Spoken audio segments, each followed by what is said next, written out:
the rolling hills of western Georgia, 15 miles from the town of Carterville, the crumbling ruins of the Pritchard plantation still stand a silent witness to a mystery that haunted the region for over a century. Between 1842 and 1863, at least 47 young women journeyed to this remote estate, each believing she was about to begin a new life as a bride. None were ever seen again. The Pritchard family, comprised of a stern patriarch, his anxious wife, and 5 unmarried sons in their 30s, claimed to be searching for perfect wives, yet none married. For decades, what happened on those wedding nights was lost to history until 1987, when a hidden trunk was found containing documents so disturbing that multiple historical societies refused to authenticate them. The truth that emerged would explain why the Pritchard name vanished from every official record in Bartow County. The evidence paints a chillingly methodical pattern, aligning eerily with antebellum records, and reveals how the Pritchards preyed on women in a time when marriage was their only path to stability and respect. The story begins in 1842 during Georgia's economic boom, fueled by King Cotton when prices neared 12 cents per pound and plantations expanded across fertile river valleys. Cornelius Pritchard purchased nearly 3,000 acres along the Etowah River for $8,000, gaining a strategic position with irrigation transport access and a route to global shipping. Unlike his peers, Cornelius avoided the lavish social life of wealthy planters, keeping to himself and running his estate with calculated precision. His sandstone mansion, isolated 2 miles from the nearest road, had an unconventional design. Separate wings connected by covered walkways, rooms without windows, and heavy locked doors in the basement. The Pritchards kept only a small number of slaves housed far from the main house, relying instead on 3 enigmatic white overseers: Tobias Hartwell, Duncan Lowry, and Silas Vance, men with vague pasts, suspicious skills, and a loyalty that bound them to the family.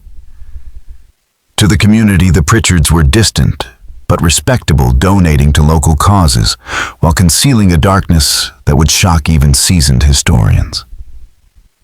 The Pritchard cotton fields yielded bountiful harvests year after year, their business conducted with such precision that merchants in Atlanta and Savannah trusted them implicitly.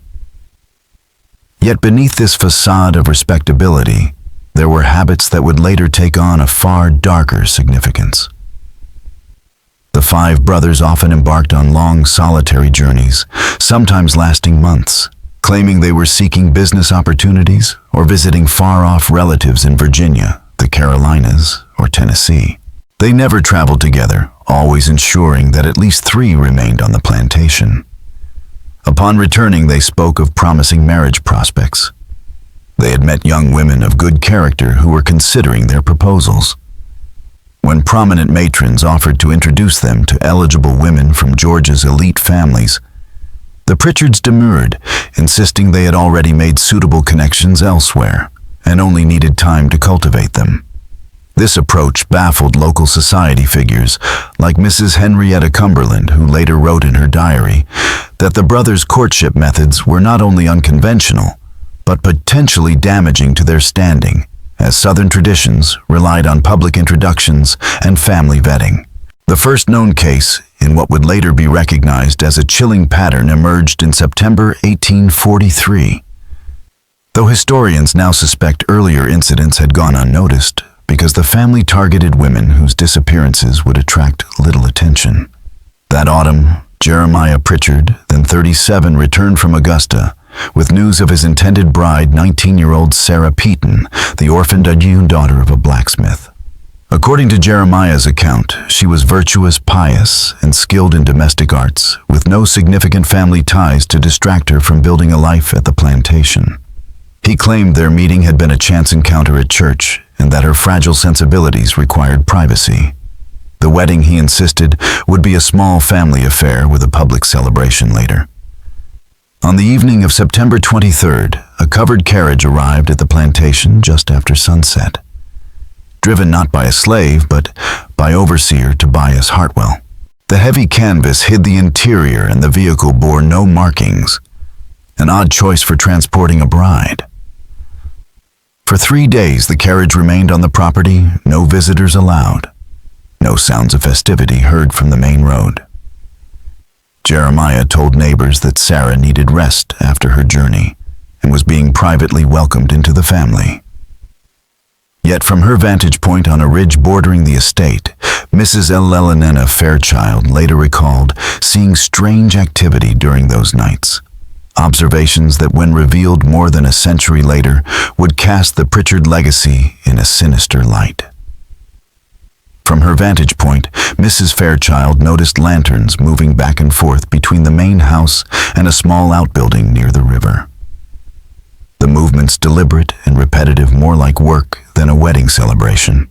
In the early hours of September 26th, she heard the rumble of heavy wagon wheels on the private road, accompanied by hushed, urgent voices, rather than the cheerful chatter one would expect from newlyweds. What unsettled her most were the faint sounds of muffled crying or distress drifting across the property, though she later questioned if her mind had played tricks on her, mistaking nocturnal animal calls or creaking buildings for human voices. Isolated as she was, she had no chance to compare her account with others until similar events occurred again. A week later, Jeremiah returned to town, looking every bit the concerned husband, explaining that his bride had fallen ill with a severe fever shortly after arriving. He described her as weak, disoriented, and too fragile to receive visitors, claiming she feared male doctors to such an extent that even the county's most respected physician, Dr. Marcus Hewitt, was not called. In a society that prized female modesty, this excuse seemed plausible, though Dr. Hewitt would later admit it was unusual for a family of such means to treat a months-long illness without professional care. As autumn faded into winter, Jeremiah's explanations became more elaborate. First, it was an unshakable fever. Then a fall in the garden that left her too frail to walk. Later, a mysterious condition that he claimed could only be treated by specialists in Atlanta, who insisted she remain in absolute isolation. By December, whispers had begun in Carterville. Why had no one outside the family seen Sarah? Why had no female relatives been called to help? Jeremiah's answers, though still polite, revealed the first cracks in a facade that would later be recognized as calculated deception. The pattern begun with Sarah Peaton would repeat for the next 2 decades, each instance more carefully refined to avoid suspicion. Every brother would announce an engagement to a young woman met far from home, always from modest backgrounds, often recently bereaved, and with no protective family to object. Each bride's arrival followed the same steps: a covered carriage at dusk, 3 days of seclusion with unexplained activity, and weeks of vague reports about illness that kept her hidden from the community. The second case came in the spring of 1844, when Obadiah returned from Savannah with news of his betrothal to Charlotte Hicks, an 18-year-old whose dock worker father had drowned the previous winter during a storm. Obadiah claimed they met while she worked in a boarding house serving traveling merchants, and praised her resilience and moral character as superior to the sheltered daughters of wealth. With both parents gone and no surviving family, Charlotte fit the same mold as Sarah, alone, vulnerable, and easily removed from her previous life. Her arrival mirrored the first case precisely: the carriage at dusk, the shuttered house for 3 days, and the long, unconvincing stories about illness that followed. The illness Obadiah claimed had struck Charlotte mirrored Sarah's symptoms so precisely that it seemed either an extraordinary coincidence or proof that something within the plantation itself posed a danger to young women. When Charlotte died that winter, like Sarah, isolated from medical help during a season when travel was treacherous, neighbors who dared to inquire were told that the Pritchards' grief was so profound they could no longer bear visitors. Overseers turned away Dr. Hewitt's repeated unannounced visits politely, but firmly refusing him entry. They claimed Constance's fragile mental state would not withstand any discussion of the tragedies, and that both deaths had been handled privately through contacts in Atlanta, honoring the bride's supposed wishes to be buried in their hometowns. By 1845, observant members of the community began to notice inconsistencies. Though both men called themselves widowers, Jeremiah and Obadiah behaved nothing like grieving husbands. They attended social events alone, showed no outward mourning, and continued their business affairs with undiminished energy. In the South, a widower's mourning was a solemn, visible affair, dictated by strict codes of dress and behavior that could last years. The Pritchards ignored them entirely. The first tangible crack in their facade appeared when Reverend Samuel Coggins of Carterville Methodist Church, curious about the weddings. He thought he remembered, checked his records, only to find no mention of either ceremony. Cornelius Pritchard then produced a letter, allegedly from Reverend Theodore Martindale of the First Baptist Church of Augusta, claiming the brides had wished to marry in their parents' church. The letter bore a seal, but educated townsfolk noticed oddities in its language and theology. No such minister appeared in Augusta's Baptist records, and inquiries to church officials confirmed no marriages involving the Pritchards had been performed there. Cornelius countered with new explanations, private ceremonies conducted by visiting ministers with personal ties to the brides' families. But these stories only deepened the unease. In 1846, the cycle repeated. Ezekiel Pritchard announced his engagement to Rebecca Thornton, an orphan from Tennessee, whose merchant father had perished in a Cumberland River steamboat disaster. By then, Mrs. Fairchild, watchful from her neighboring ridge, had begun keeping detailed notes on the wedding periods. These would later prove invaluable. She recorded the arrival of wagons bearing rope canvas and what looked like shackle supplies with no place in ordinary plantation work. She noted strange men appearing at night by boat along the Etowah River, departing before dawn in an absence of music or laughter where wedding festivities should have been. Instead, she heard muffled cries from the riverside outbuilding and the thud of heavy loads being carted away in the dark. She also observed a shift in the plantation's enslaved workers. Normally disciplined and predictable, they avoided certain areas clustered near their quarters and refused to go out after dark signs of fear too deep to ignore. Over time, a grim picture emerged. The Pritchards' actions were not random crimes of opportunity, but a deliberate, highly organized operation. Each brother had his own recruitment territory, Jeremiah in Georgia and South Carolina, Obadiah along the coastal cities, Ezekiel in Tennessee and northern Alabama, Matthias and Caleb in Virginia and North Carolina.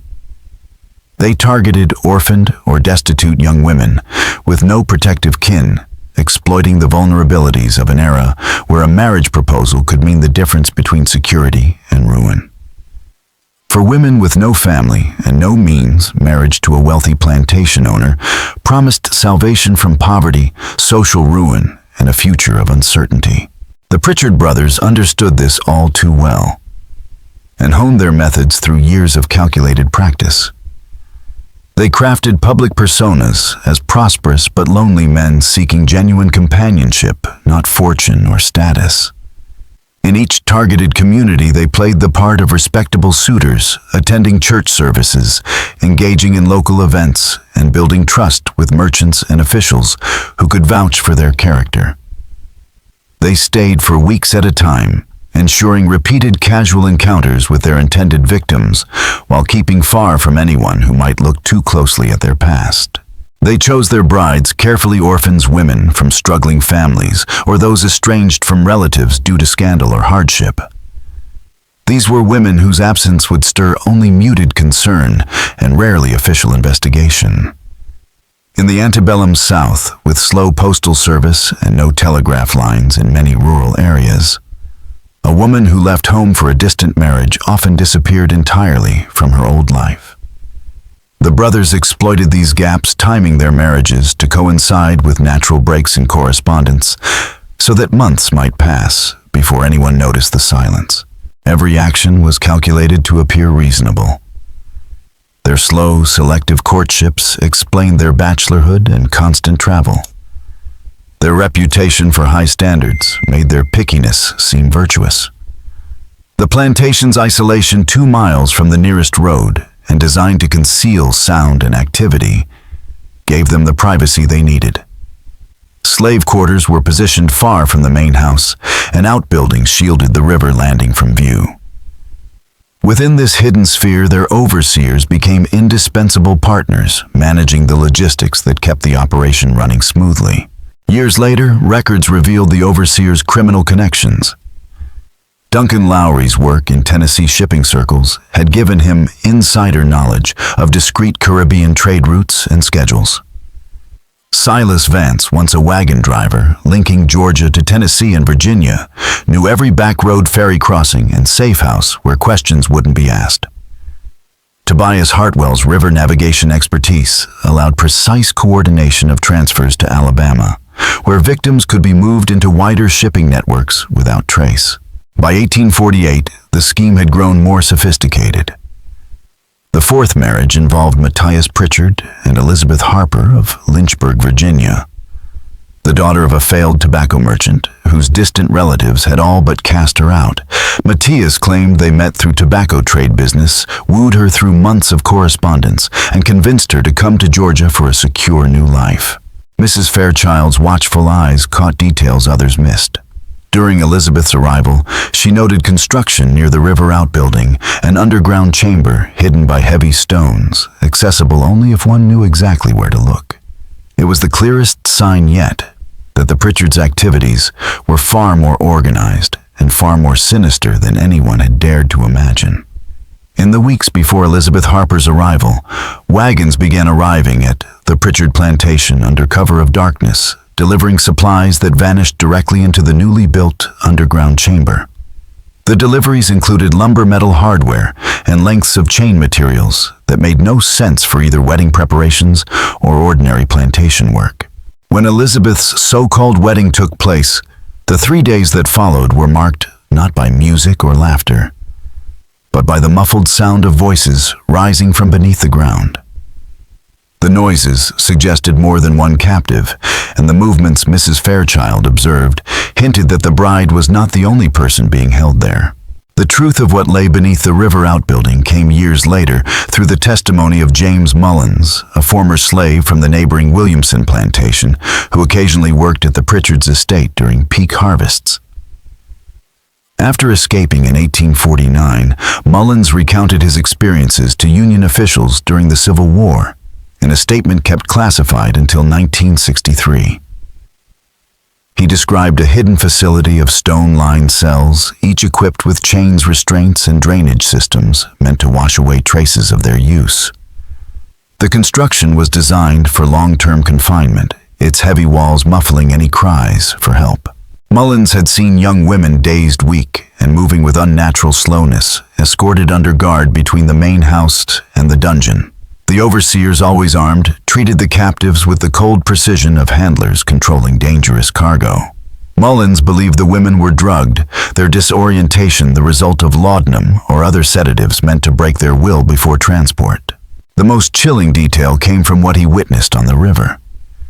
In the dead of night, unconscious women were carried to a private dock on the Etowah River and loaded onto specially modified boats. Operated by crews speaking unfamiliar languages, these vessels featured hidden compartments below deck, complete with ventilation to keep captives alive during long journeys and restraints to prevent escape if they awoke. The boats moved quietly along the waterways, connecting with larger ships in Mobile Bay, capable of carrying human cargo to markets far from Georgia, New Orleans, Charleston, and even overseas. Mullins overheard Cornelius Pritchard negotiating with visiting associates about shipments, prices, and deliveries. The language disturbingly similar to livestock trading. Victims were cataloged by age, appearance, and skills, with prices fluctuating according to market demand. These conversations revealed the Pritchards were part of a much wider human trafficking network, with operations in multiple states coordinated by a central authority that matched captives to buyers' exact specifications. The supposed marriages were not romantic unions, but psychological traps. The ceremony lulled the victims into a false sense of safety during the critical first days of captivity. During these 3-day honeymoon periods, laudanum doses were steadily increased to keep the women compliant for transport, yet alive and undamaged for sale. The underground facility functioned as a holding and processing center where multiple captives could be prepared for transfer in sync with the riverboat schedules that fed into international shipping lanes. Dr. Hewitt had been right to suspect foul play, but his efforts to investigate were crushed by a web of corruption. Local officials, whether bribed or intimidated, looked the other way, ensuring the Pritchard enterprise could operate undisturbed for decades. Those who dared to press the Pritchards with questions soon found themselves ruined, silenced, or driven away. Sheriff William Crenshaw, one of the few local officials willing to investigate the unusual number of young female widows in the family's history, abruptly retired after his eldest son was arrested on fabricated horse theft charges, a crime punishable by death. The charges vanished as soon as Crenshaw abandoned his inquiries, and his son fled the state, convinced his life depended on their compliance. By 1850, the Pritchard operation had processed at least 23 women, each married to one of the 5 sons. Each claimed to have died from mysterious ailments that seemed to strike only young brides. In less than a decade, the family's wealth had swelled far beyond what even the most prosperous cotton operation could produce. Neighbors chalked it up to shrewd business land speculation, advantageous cotton trading, and well-placed investments in Atlanta and Savannah. In truth, those business connections were the arteries of a trafficking network, stretching far beyond Georgia. The unraveling began in 1851, when Caleb, the youngest brother, made a fatal mistake. His intended bride was Amanda Rutherford, a 16-year-old orphan from Richmond, whose uncle had recently died in a factory accident. Unlike earlier victims, Amanda had a close friend, Margaret Sinclair, who noticed when her letters abruptly stopped after the supposed wedding. Margaret was the daughter of a prominent merchant with influence across the South. And her father, Thomas Sinclair, was neither naive nor easily intimidated. Using his business network, Sinclair began asking questions and found others who had long suspected the Pritchards but lacked the resources to challenge them. Private investigators working outside the reach of local corruption uncovered the overseer's criminal pasts, traced the Etowah River routes to international shipping lines, and confirmed that the plantation's isolation masked something far darker than eccentric family habits. Their findings, tied directly to Amanda's disappearance, became the basis for federal involvement. On November 15, 1851, federal marshals, Georgia state officials, and Virginia representatives descended on the Pritchard estate with warrants issued through federal channels carefully kept from compromised local authorities. The raid was timed to coincide with the arrival of one of the trafficking boats, allowing them to seize not only the Pritchards and their overseers, but also members of the wider network who had come to do business. What they found beneath the river outbuilding exceeded even the most jaded investigators' worst imaginings. The underground facility was an industrial-scale prison and processing center for human beings. Cells of varying sizes were equipped with shackles, drugging stations, and ventilation systems that kept captives alive but isolated from the outside world. Drainage systems allowed for quick disposal of incriminating evidence, while reinforced ceilings and multiple escape routes made the place defensible and easily abandoned in an emergency. The most damning discovery was Cornelius Pritchard's own ledger, a meticulous catalog of human lives reduced to profit margins. Each victim's name, age, appearance, origin, date of arrival, and final destination were recorded alongside sale prices ranging from 30 to $8 depending on age, beauty, and education. Correspondence with buyers revealed a market that spanned the Caribbean, South America, and North Africa, where American women were prized as educated, refined, and lucrative commodities. The precision of the records left no doubt the Pritchards had run one of the most organized and profitable human trafficking enterprises in antebellum America. The Pritchard ledgers revealed a level of cold, calculated efficiency that transformed human lives into little more than rows in a profit book. Letters between the family and their buyers specified exact requests, hair color, age range, level of education, and detailed invoices. Outlined transactions as if the victims were livestock or luxury goods. The route was meticulously planned. Each woman was moved by boat down the Etowah to its junction with the Coosa, then along established waterways to Mobile Bay, where they were transferred to ships bound for the Caribbean, South America, and North Africa. Every leg of the journey was timed to avoid scrutiny with secure way stations along the route serving as holding sites when delays arose. The arrest of the 3 overseers brought confessions that widened the scope of the horror. Tobias Hartwell admitted to personally escorting more than 30 women to transfer points, handing them over to ship captains who specialized in transporting human cargo under falsified papers. Passengers on paper, prisoners in truth. Duncan Lowry described maintaining safe houses along the river routes where victims could be hidden until departure, and named the network of bribed officials from county clerks to customs agents who ensured the operation ran without interference. His testimony revealed that Mobile's customs officers, certain ship captains, and even foreign authorities were complicit, forging documents to smooth the victims' entry into countries where slavery was still legal. Silas Vance delivered the most devastating revelation: the Pritchards were only one branch of a sprawling trafficking syndicate operating across Alabama, South Carolina, Mississippi, and Tennessee. From a central command in New Orleans, this organization matched captives to buyers' exact specifications, circulated catalogs of available merchandise, and financed local operations. It provided transportation security and corruption channels to shield its members. Profits were divided according to a formula that rewarded both quality and secrecy.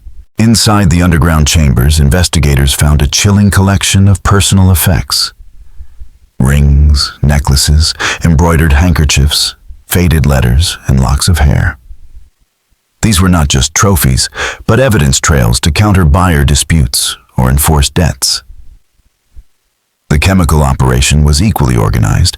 Jars, ledgers, and handwritten instructions detailed the use of laudanum, chloroform, and other compounds in carefully calibrated doses, enough to sedate without killing, ensuring victims remained valuable commodities. Perhaps the cruelest revelation was that the sham weddings were not crude theatrics, but fully staged ceremonies, complete with forged marriage certificates, bearing stolen church seals and ministerial signatures. These documents, convincing enough to withstand casual inspection, were carefully tracked in family records so that every alias, date, and invented backstory remained consistent. For the women, this meant the first days of captivity were wrapped in the illusion of legitimacy. Their compliance ensured by the belief that they were entering marriage rather than being sold into bondage. The Pritchards had perfected a machine where deception, logistics, and brutality worked in perfect harmony, until the Sinclair investigation exposed the rot beneath the plantation's genteel facade. The investigation uncovered that the Pritchards had been refining their methods, developing portable restraints for river transport and chemical compounds, capable of keeping victims unconscious for long stretches without supervision. These innovations were shared across the wider trafficking network, proof of an organized system devoted to efficiency and risk reduction. When the Pritchard family finally faced trial, the proceedings became one of the most sensational criminal cases in antebellum Georgia. Yet powerful allies worked behind the scenes to limit how much the public learned. Fully exposing the network would have implicated influential figures in multiple states, threatening to shake public trust in law enforcement and political institutions. Prosecutors kept their focus on local crimes supported by physical evidence and eyewitness testimony, avoiding details that could reveal federal involvement or high-profile accomplices elsewhere. Cornelius Pritchard and his 5 sons were convicted of kidnapping, human trafficking conspiracy, and operating a criminal enterprise. Even so, their sentences were shockingly light. 3 brothers received less than 10 years, while Cornelius and the other two drew 15-year terms in Georgia State Penitentiary. The overseers without wealth or connections to protect them fared far worse. Tobias Hartwell got 25 years. Duncan Lowry and Silas Vance 20 each, all in harsh conditions. None lived to finish their sentences. Hartwell died within 2 years, supposedly from food poisoning, while Lowry and Vance succumbed to sudden illnesses that many suspected were deliberate silencing measures. Of the 47 documented victims, most were never found. Many had been sent to territories and countries where slavery remained legal, valued for forced labor or domestic service. Recovery efforts were crippled by the network's international reach, foreign governments' reluctance to admit such markets existed, and forged documentation that erased victims' identities. Some survivors were eventually located and repatriated, but the majority either perished or were moved so frequently that tracing them became impossible. Those who returned described brutal treatment, constant displacement, and the systematic cruelty of the operations that had purchased them. The state seized the Pritchard plantation, claiming proceeds from its auction would go to victims' families.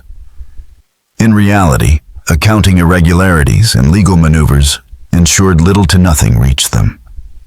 The land passed through several owners before being abandoned during the Civil War, when Sherman's forces burned the main house and most outbuildings. The underground facility was demolished with explosives to keep it from falling into Confederate hands, leaving only the ruin that still stands today. Central to the prosecution's case were the meticulous notes of Mrs. Eleanor Fairchild, whose long-held suspicions had been silenced for years by threats and the family's connections to compromised officials. Under the protection of federal authorities, she finally testified, providing a detailed record of events and patterns that tied individual disappearances to the broader operation. Her courage ensured the Pritchards' crimes could not be erased from history, even if justice for their victims was incomplete. Mrs. Eleanor Fairchild's meticulous records became the linchpin that tied James Mullins's testimony to a broader pattern, silencing doubts about the credibility of witnesses who might otherwise have been dismissed. The Pritchard case set key legal precedents for prosecuting human trafficking, forcing greater cooperation between state and federal authorities in crimes that crossed jurisdictional lines. In its aftermath, new laws required more thorough marriage documentation and tighter oversight of transportation routes that could be exploited to move victims between states. Yet the full scope of the Pritchard network was never exposed. The Civil War scattered participants, destroyed records, and erased countless paper trails.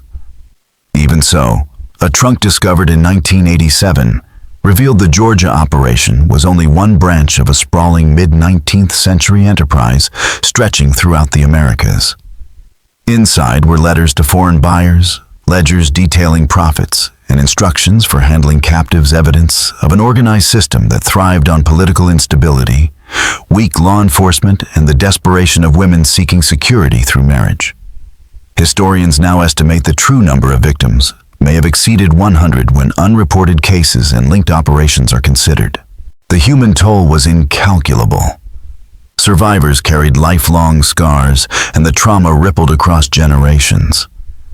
The deliberate erasure of the Pritchard name from county records was not an accident, but an intentional act by officials eager to bury the corruption that had enabled the family for nearly a decade. Much of their wealth vanished into foreign bank accounts, shielded by secrecy laws beyond the reach of justice. Today, the overgrown ruins of the plantation stand as a silent monument to those who vanished, 47 documented women, and likely many more lured by promises of love and stability, only to be betrayed and sold. The case is a stark reminder that the worst atrocities often come not from myths or monsters, but from calculated cruelty carried out under the guise of respectability. It illustrates how criminal networks can flourish when institutions are compromised, and how greed can warp human lives into commodities. The Pritchard story forces us to confront uncomfortable truths: that systemic exploitation thrives when society fails to protect the vulnerable, and that vigilance is the only safeguard against such crimes repeating. Whether every secret died with its perpetrators, or whether similar networks operated unseen across the country, may never be known. But its lessons remain: power without accountability breeds darkness, and the cost is always paid by those least able to defend themselves. Thank you all very much for watching my video until the end. I sincerely appreciate it, and I look forward to seeing you in the next video.